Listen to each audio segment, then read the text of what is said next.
Hey babes, it's your fitness girl Tyen back again, and welcome to another episode of my Olympia prep series. Now guys, we are officially 1 week out for the Olympia Amateur. I just came back from KL and I was there for a couple of days just to be with my coach, Coach Jackie, just to do like final touch-ups and for her to check my physique, make sure everything's in place, and she's given me the green light. It's been a while since I've kind of just sat down and just spoken to the camera, so I just thought I'd do that today and sit down and talk to you guys how I'm feeling 1 week out and just like, I don't know, just a little chit chat.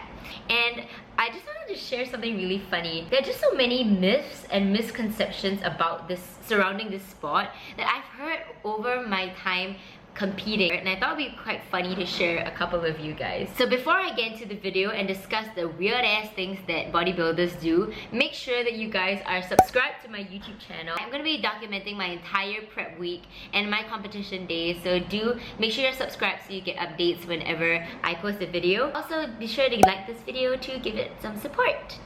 Okay, so the first thing I'm gonna talk about is bodybuilders dehydrating themselves. I would say that this is kind of true because when you're stepping on stage, you want to look as dry as possible, because you know, when you're dry, you see your lines, you see your vascularity. I've actually heard a bodybuilder tell me that he doesn't drink water like 2 days out of the competition. I was like, oh my god, that's terrible. And he sits in a sauna for like 4 hours just to dehydrate the body. Well, people have different bodies, so they have different water manipulation protocols when it comes to peak week. It's not a good idea to cut out water completely because you still want the water to kind of like fill up your muscles.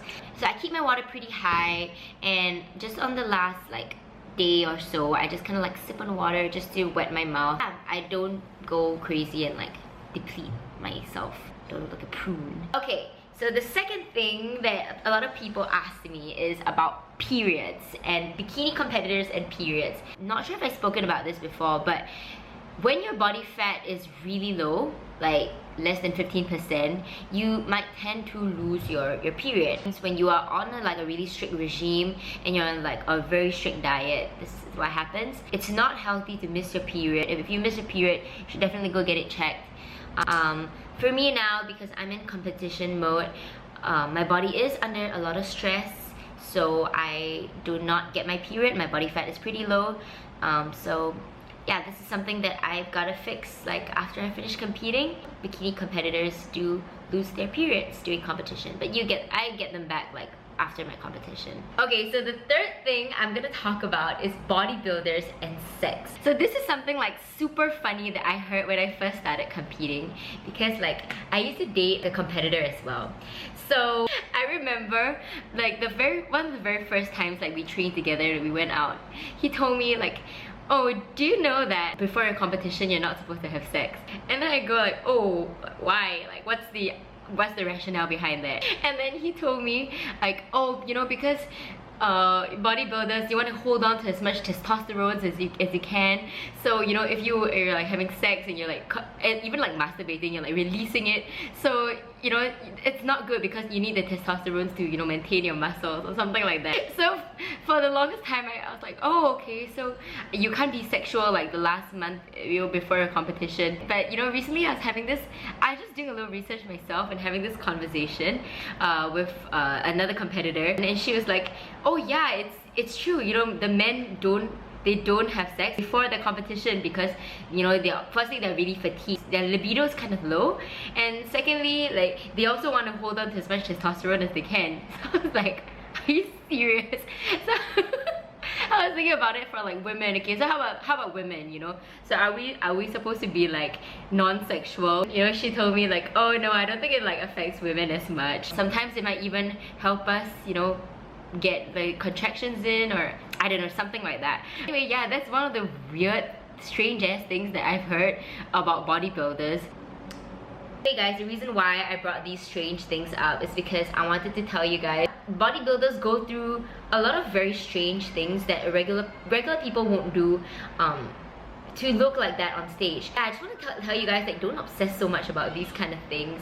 You live a sustainable lifestyle, you know, just chill and do your thing, do the best that you can. A lot of things to be super excited and grateful for. Firstly, I am traveling with a family, a Singaporean family of a lot of other competitors. So it's not gonna be like Mongolia where I just like traveled like alone, like solo. It's gonna be a whole family. There are a lot of female competitors and male competitors who are coming as well. So it's a whole like Team Singapore thing. So I'm really excited for that. Second thing to be grateful for is that my grandma is following me to Hong Kong, and I'm freaking excited to bring her to Hong Kong because she hasn't had a holiday in like so long. My grandma's like 74. She's like the coolest grandma, okay? Like she gyms like all the time, and she also can speak fluent Cantonese. And I'm just so excited I get to go on a holiday with her. And another thing to be grateful for is my coach is flying to Hong Kong. Coach Jackie's flying just for me, and Andrea, who is like one of my best friends, who's also a makeup artist, and I think you've seen her in like a few vlogs. She's also gonna be coming. She just surprised me. She's flying down. It's her birthday, and yeah, I'm just so grateful that my whole like glam squad and supportive family is gonna be there, and we're gonna have like a really fun time in Hong Kong. Lastly, a huge thing to be grateful for is that I recently joined Team Optimum Nutrition Singapore, and I am just so freaking ecstatic because this is my first time traveling as a sponsored athlete. So I definitely want to do my best. I'm just really blessed with this opportunity, and I would not be here without the support from my family and my friends and from you guys, you know, on YouTube and from Instagram and everything. Like, I read the comments, you know, I read all your direct messages, and honestly all your messages mean so much to me, and they just motivate me so much. So thank you guys so much. Please do subscribe because I'm going to be putting a lot more content in real time, a lot faster on this channel to show you guys what happens during peak week, what happens on my competition, and yeah, do come along, join my journey. Thank you guys so much, and I will see y'all really soon. Take care, everyone.